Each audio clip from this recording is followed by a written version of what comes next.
So I finally got my ass up. And I also got a Beatles t-shirt for the hell of it. Hi, my name is Bernice. I'm a singer-songwriter and a music student.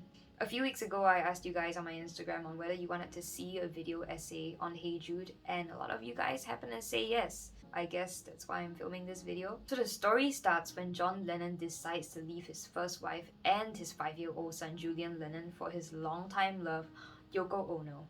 So Sir Paul McCartney, being the bestest bandmate and best friend of John Lennon, decides to go up to visit his first wife and Julian Lennon. And on his drive up, he starts writing some lyrics that starts with, "Hey Jules, don't be afraid." And that song turned into Hey Jude. And the reason why it was changed to Jude in the end was because they decided that Jules didn't roll off the tongue as well. But anyway, the song was a massive hit in the UK and the US, and I'm gonna tell you why. There was this big countercultural movement in the UK and the US where people were actively breaking social structures.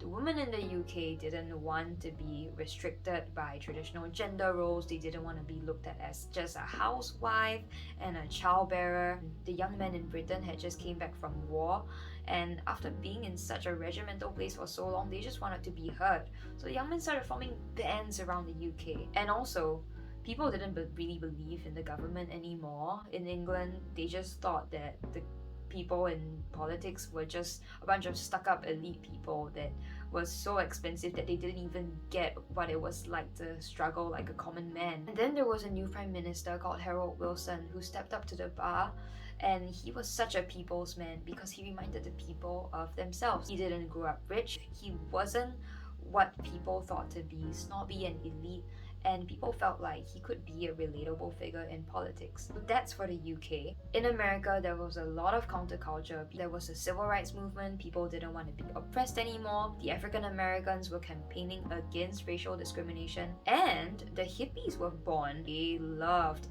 being anti-establishment, pro-dropout culture, and they were also heavy druggies as well, but they celebrated music and free expression. So I guess in a nutshell, America and Britain in the 60s were places that were going through huge social upheavals, and so many things were changing. People wanted to see a change in the political landscape. People wanted to see a change in the social sphere. They didn't want to be oppressed, they wanted to be heard, and they wanted better leaders. And this now brings me to Hey Jude. Why would a song written to console a 5-year-old relate to so many people? And right here I want to talk about how Hey Jude's main theme is about having hope in dire situations. Every single time that Paul McCartney says Hey Jude, it follows with a form of encouragement. Hey Jude, don't make it bad. Hey Jude, don't be afraid. Hey Jude, don't carry the world upon your shoulders. Secondly, I want to talk about the bridge that everyone knows how to sing. Na na na na na na na. So if you're a musician like me, if you're not, that's okay. The chord progression goes 1 onto a flat 7, down to a 4, and back to a 1. The chord progression is going down, but we're singing na na na na na na na.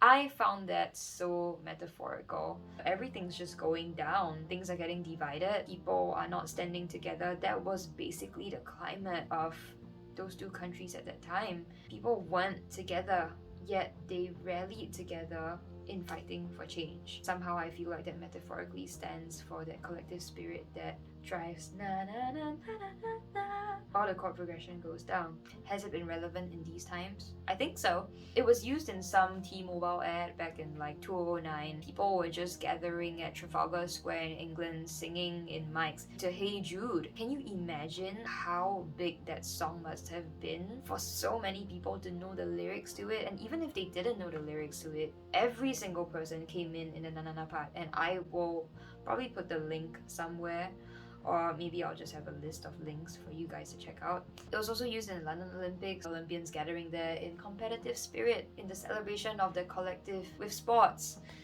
It's just timeless. At least for me, I feel like the melody is pretty catchy, but I also find myself singing along to na na na na na na na because it's so feel good.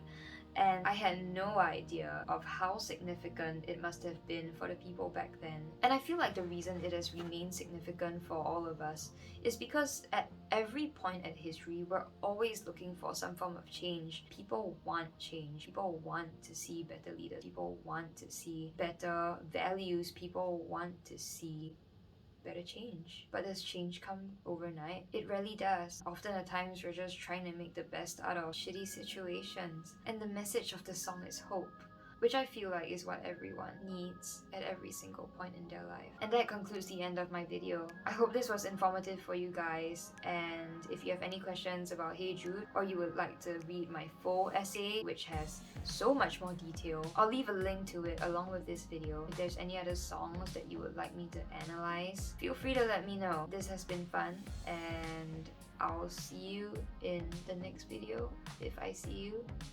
Ciao.